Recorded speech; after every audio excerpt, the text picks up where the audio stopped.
사무엘상하 다윗의 부상과 몰락. 다윗은 확실히 영웅이다. 선지자의 사사인 사무엘도 훌륭하고 좋아할 만한 인물이지만 우리 마음을 사로잡는 영웅은 다윗이다. 사사기에서 기람이 있는 많은 지도자가 등장하고 있다. 그런 지도자의 행편하는 리더십 때문에 이스라엘이 완전히 와해진 데 이어 사울 왕의 시서틀고 소심한 통치가 있기에 우리는 무시무시한 전사 골리앗과 싸우기 위해 용감하게 등장하는 젊은 다윗을 만나게 된다. 이스라엘 백성 모두가 다윗을 사랑하며 우리도 마찬가지이다. 무엇보다도 다윗은 하나님의 마음에 맞는 진실한 인물이었다. 다윗은 음악가이면서 또한 악당과 싸우고 여자들을 멋지게 들어안아준다. 얼마나 멋있는가. 하지만 다윗 이야기는 단조로운 순종 만화 이야기가 아니다.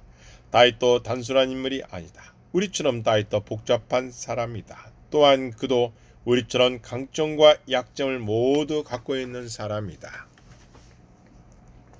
이스라엘 구원자 다윗 왕에 대한 이야기는 우리의 영웅 이야기에 불과하다. 다윗에게는 의외의 약점이 있다. 실망스럽게도 다윗은 유혹에 빠져 넘어진다. 다윗은 궁극적인 메시아가 아니다. 그러기에 우리는 다윗 너머를 바라보며 신약에서 도래해야 할 다윗의 자손 메시아를 기다려야 한다. 사무엘 상하의 배경. 출애굽 연대에 대해서도 학자들의 견해체가 계속 있다. 사무엘 상하의 연대는 좀 더 분명하다. 열왕기상에 나타난 확실한 역사 연대 근거에 추산하면 다윗은 BC 1111년부터 BC 971년까지 통치했다고 결론 지을 수 있다. 따라서 다윗이 앞서 40년을 다스린 사울의 통치는 BC 1051년부터 BC 1011년까지였다. 기억하기 쉽게 다윗은 BC 1000년과 연결짓는 것이 좋을 것 같다. 이에게 배경을 뗀 사무엘상은 사사시대 말기에서 시작한다. 사무엘 자체를 마지막 사사이자 모세 이후 첫 번째 중요한 선지자라고 볼 수 있다. 사무엘은 사사시대와 왕정시대를 잇는 다리이다. 사사기 마지막에서 이스라엘의 상황은 도덕적으로 신학적으로 극도로 악화되어 있다는 점을 기억해야 한다. 사무엘상하의 핵심. 사무엘상하는 근본적으로 사사기 마지막에 공경했어. 이스라엘 구원하는 영웅 다윗에 대한 책이다. 사무엘이 중요한 인물이기도 하지만 사무엘은 왕정을 실시하고 처음 두 왕의 길을 묻는 과도기적 역할을 한다. 마찬가지로 첫 번째 왕인 사울도 주인공이자 두 번째 왕인 다윗을 돋보이게 하는 인물일 뿐이다. 사울은 더듬거리는 어설픈 시골뜨기다. 이야기에서 사울이 하는 역할은 다윗과 대조를 이루는 것과 이스라엘 백성의 내면의 성품보다 외면을 보고 지도자를 선택할 경우 일어나는 일을 모든 사람에게 상기시켜주고 있다. 다윗은 담대하며 하나님을 신뢰한다. 왕이 된 다음에도 여호수아가 죽은 이후로 보류되었던 가나안 정복을 완결한다. 다윗은 예루살렘을 수도로 정하고 언약궤를 예루살렘에 가져옴으로 아브라함과 이삭과 야곱의 하나님 여호와에 대한 국가적인 예배를 재확립한다. 심지어 하나님은 다윗과 특별한 언약을 맺으신다. 불행하게도 이야기는 좋게 끝나지 않는다. 우리는 다윗이 지어놓은 메시아가 아니라는 것을 발견한다. 다윗은 그가 인간에 불과하다. 다윗이 밧세바 불륜을 저지르고 우리아를 살해한 일은 충격적이고 수치스럽다. 이 심각한 범죄를 저지른 다음 하나님이 다윗 개인을 용서하기는 하지만 다윗의 왕은 더 이상 지탱하지 못하고 인해 분열되기 시작한다. 밧세바 사건 이전에는 다윗의 삶의 모든 일이 잘 풀리지만 밧세바 사건 이후로는 모든 일이 엉망이 되고 다윗의 삶이 전반적으로 파탄한다. 이제 우리는 진정한 메시아가 오실 미래를 기다리게 된다. 사무엘 상하의 이야기는 흥미진진하고 재미있으면서도 복잡하다. 이야기의 개는 다 같이 정리할 수 있다.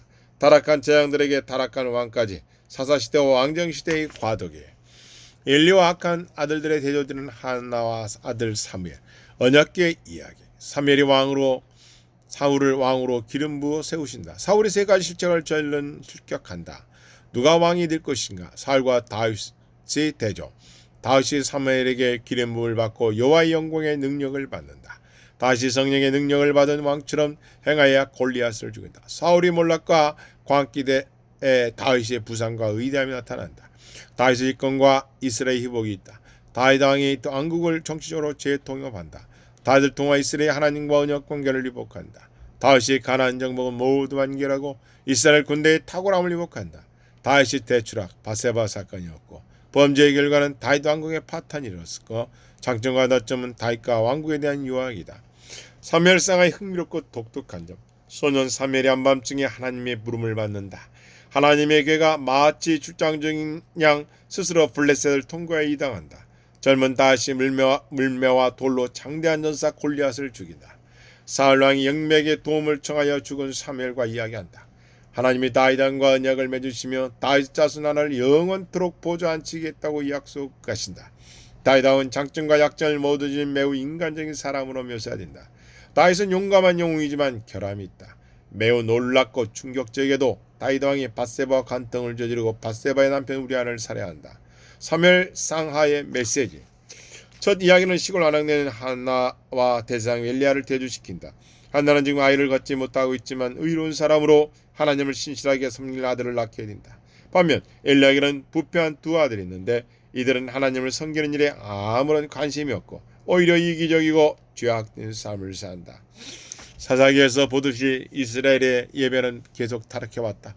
사무엘 상하 천벌의 1화에서 사무엘은 하나님의 백성 사이에 새로운 제사장과 중재자가 되어 엘리 가문의 타락한 제사장과 예배 제도를 대체한다.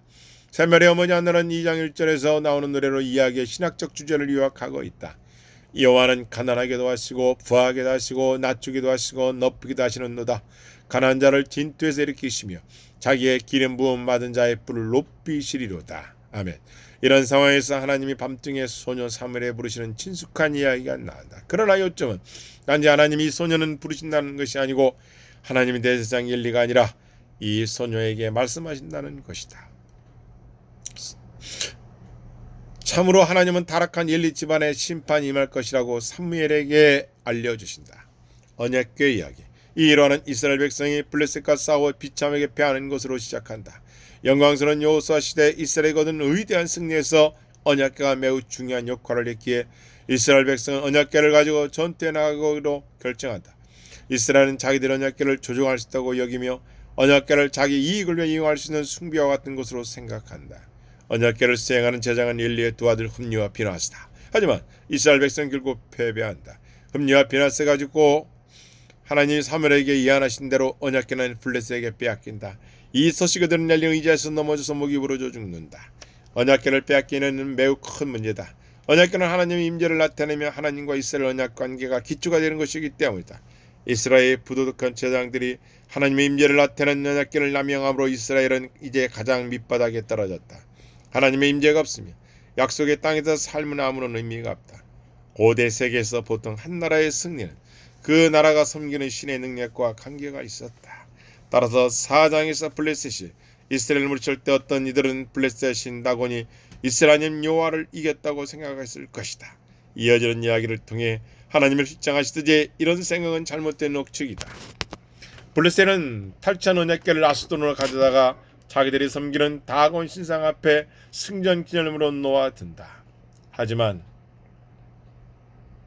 다음날 아침에 와보니 다곤이 얼굴을 쳐박고 넘어져 있었다. 블레셋은 넘어져 신상을 다시 일으켜 세워놓았다.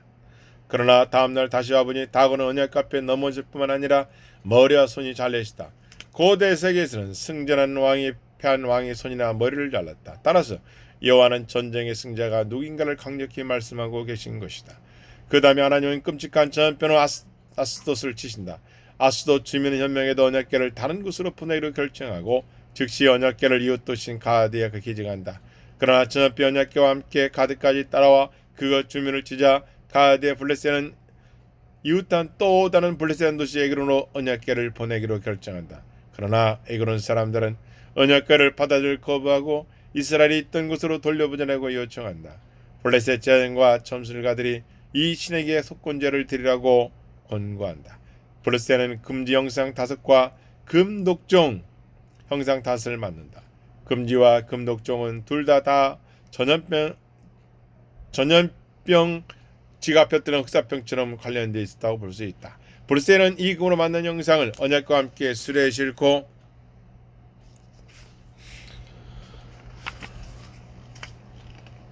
이 수레에 끌어온 일 없는 소 2마리에게 수레를 메운다.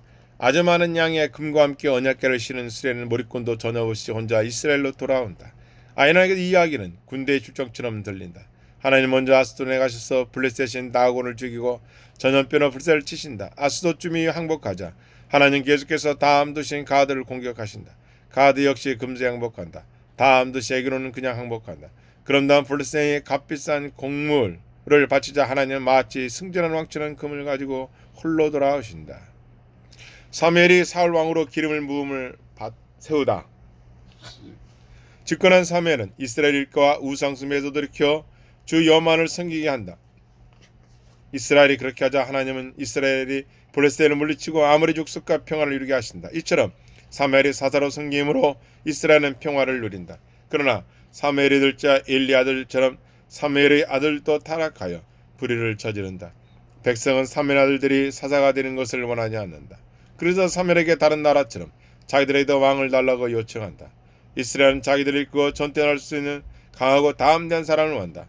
사무엘은 이를 막으려고 이스라엘을 설득하면서 왕정이 권력 중심과 집중과 많은 세금뿐만 아니라 군대와 궁정에서 강제 복용을 할 것이라고 지적한다. 백성은 사무엘의 말을 들여하지 않는다.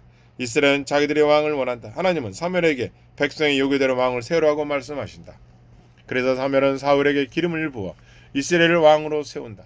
사울 이야기를 시작한 이로해서 사울은 약간 시골특처럼 보인다. 사울은 아버지의 잃어버린 나귀를 찾으려고 무작정 돌아다니는데 더욱이 기름을 받은 다음에도 사울은 짐승과 진보다리 사이에 숨을 정도로 상당히 소심하고 부끄러움을 탄다. 그러나 사울에게는 훌륭한 왕이 되는 데 도움이 될 몇 가지 장점이 있다. 첫째로 사울은 이스라엘 사람 누구보다도 키가 크다. 왕은 전투에서 백성이 이길 수 있는 훌륭한 전사여야 한다. 백성이 내건 일차적 요건이야말로 진정한 이점이었다. 더 중요한 점은 사무엘이 사울에게 조언을 할 바 아니라 하나님도 사울에게 성령을 주어 도우신다는 것이다.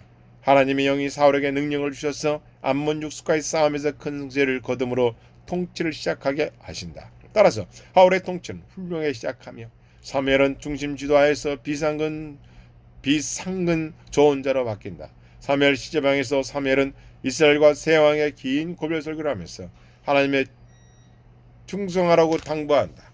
30인가 여호수 24장에서 모세와 여호수가 했던 고별 설교가 매우 비슷하다. 사무엘의 마지막